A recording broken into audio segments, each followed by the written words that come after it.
ஏன்னா சார் இப்போ இந்த தாவேக்கா அந்த நடிகர் விஜய் வந்து இந்த மக்கள் சந்திக்க போகிறதா அந்த மாத இறுதியில் ஒரு திட்டம்லாம் முதல்ல அறிவிச்சாங்க. அது அந்த அந்த அறிவிப்புங்கிறது ஒரு அறிவிப்பாக இருக்குதா, இல்லை உண்மையிலேயே மக்களை சந்திக்க போகிறாங்களா, என்ன ஏதாவது தகவல் உண்டா தரது? அப்படி ஒன்றும் வெளியான மாதிரி தெரியல. கண்ணனுக்கு வந்துட்டு விஜய் ஒரு நடிகராகவே தொடரணும் அப்படின்னு ஒரு ஆசையோ?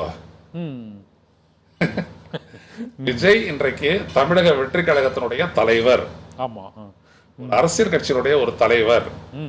அவர் பல்வேறுபட்ட சிக்கல்கள்ல வந்துட்டு அவர் அறிக்கை விடுறாரு, நிலைப்பாட்டை தெரிவிக்கிறாரு, எல்லாத்தையுமே பண்றாரு. ஆளுநர் பிரச்சனை உட்பட அவர் அதை தெரிவிச்சிருக்காரு. ஆளுநர் பிரச்சனைகளுக்கும் அவர் அறிக்கை விட்டுருக்காரு. ஆமா ஆமா, அதுதான் சொல்ல வரேன். அதனால அது வந்துட்டு ஒரு தீவிரமான ஒரு அரசியலை முன்னெடுக்க போற ஒரு கட்சி. அவருக்கு அந்த ஷூட்டிங் கமிட்மெண்ட்டை முடிச்சிட்ட உடனே அவர் வேகமா இறங்க போறது அப்படின்றது உறுதியான ஒரு விடயம். ரொம்ப உறுதியா தான் செயல்பட போறாரு, அதுவும் நல்லா தெரியுது. எனவே அவரை பொறுத்த வரைக்கும் நீங்க பாத்தீங்க அப்படின்னா, தாவேக்காவை பொறுத்த வரைக்கும் ஒரு மிகப்பெரிய தொண்டர் பலம் உள்ள ஒரு கட்சி. ஒரு பக்கம் வந்துட்டு பாத்தீங்கன்னா அவருடைய செல்வாக்கு, ஒரு ரசிகர் பலம் சொல்லிக்கலாம், எடுத்துக்கலாமா? ரசிகர்கள் பலம் இருக்கலாம், எடுத்துக்கலாமா? தொண்டர்கள்னு சொல்றதை விட நீங்க விஜயே நடிகரா தான் பாக்குறீங்க. ஆமா, அப்புறம் அவருடைய தொண்டர்களை மட்டும் நீங்க எப்படி நீங்க வந்துட்டு ரசிகர்களை பார்க்காத இருப்பீங்க? சரி, எனவே அது கிடையாது. அவர்கள் அரசியல் செயல்பாட்டாளர்களாக தங்களை நிரூபித்திருக்கிறார்கள். நான் அதைத்தான் சொல்ல வரேன். விஜய் மக்கள் இயக்கமாக மக்களிடையே சென்று மக்கள் சந்திக்கக்கூடிய பிரச்சனைகளில் எல்லாம் கூட நின்று அவர்கள் தாங்கள் அரசியல் செயல்பாட்டாளர்கள் தான் என்பதை நிரூபித்திருக்கிறார்கள். இதை மறுக்கவே கூடாது. மற்றவங்க மறுக்கலாம், ஊடகவியலாளர்கள் நம்ம மறுக்க கூடாது, ஏன்னா நமக்கு அது தெரியும். எனவே அந்த இடத்துல நம்ம பார்க்க போனா அவர்கள் சீரிய செயல்பாட்டாளர்கள். அந்த துணை தான் அவர் விஜய் அவர்களுக்கு வந்துட்டு ஒரு மிகப்பெரிய ஊக்கமும் உந்துதலும் கொடுக்கக்கூடிய ஒரு சக்தி. எனவே மக்கள் ஆதரவு, மக்களினுடைய அபிமானம் பிளஸ் இந்த அவருடைய தொண்டர்களுடைய அந்த சக்தி, இதுதான் அவருடைய அரசியலுக்கு வந்துட்டு பெரும் 2 சக்கரமா இருந்து இயக்க போற விடயம். அதனால நிச்சயமா வந்துட்டு அதை வச்சுக்கிட்டு அவர் வந்துட்டு பெரிய அளவிற்கான ஒரு அரசியல் மாற்றத்தை ஏற்படுத்தக்கூடிய வாய்ப்பு இருக்கு.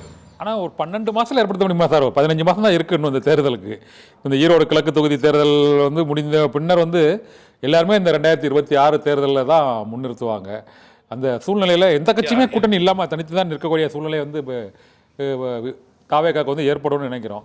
ஆனால் இன்னும் மக்களை சந்திக்காமல், இன்னும் ஒரு மக்கள் சந்திப்பு போராட்டங்கள் நடத்தாமல், அரசியல் மற்றும் அந்த ட்விட்டர் அறிக்கைகள் இதன் மூலமாக மட்டுமே இந்த அரசியலை வந்து இந்த 1 இயரில் அவ்வளோ பெரிய ஒரு மாற்றத்தை ஏற்படுத்த முடியும்னு நினைக்கிறீங்களா, இல்லை அதற்கு அடுத்த தேர்தல் தான் சொல்கிறீங்களா? இல்லைங்க, அதாவது ஒன்று மட்டும் சொல்ல வரேன்.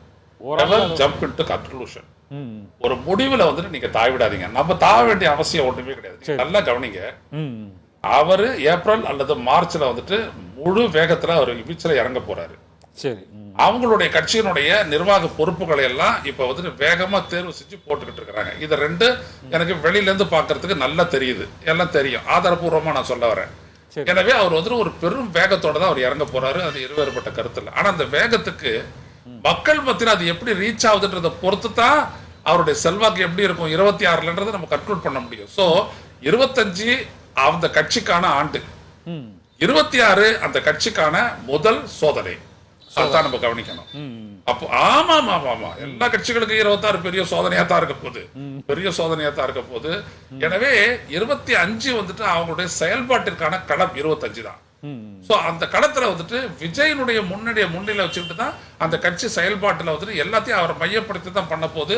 ஏன்னா அவர் தான் அவங்களுடைய கிரவுடு புல்லர், அவங்க தான் அவருடைய மெசஞ்சரு, எல்லாமே அவர் தான். இது வரைக்குமே அவர் தான் காட்டிக்கிட்டு இருக்கிறாங்க. அப்போ அவருடைய செயல்பாடு அப்படின்றது வந்துட்டு இருக்கக்கூடிய தீவிரத்தன்மையை பொறுத்து தான் எல்லாமே வந்துட்டு ருசுவாகும். சோ அடுத்த ஆண்டு இதே மாதிரி ஜனவரியில் நீங்க கேட்டீங்கன்னா அப்ப நம்ம சொல்லலாம் விஜய் எப்படி அப்படின்றதெல்லாம் பார்த்து. ஆமா, இப்ப நம்ம